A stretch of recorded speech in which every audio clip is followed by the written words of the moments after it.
My best friend Kevin.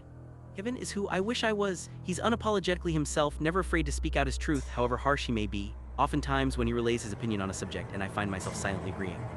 Throughout my adolescent years, he was stuck by my side like a thorn, following me wherever I went and always having something to say. Some days he'd go completely nonverbal, others he'd talk my ear off. Nevertheless, he stayed even when others came and went.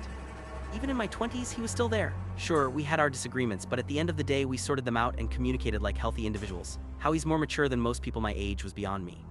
By 30, we began drifting apart. Life was catching up and I was overwhelmed with duties left and right.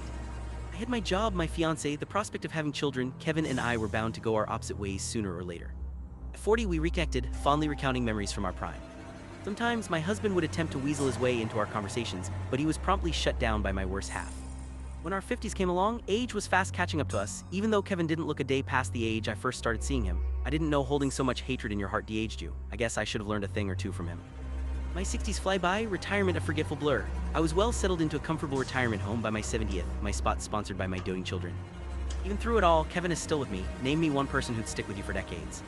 That's nice, Mrs. Everett, and where might Kevin be right now? Questions the naive new nurse, a fresh piece of meat and a nice recycle from the other bitches. It's a query I'm all too familiar with. He's next to me, I proclaim ecstatically, patting what would be the shoulder of my longest-standing friend.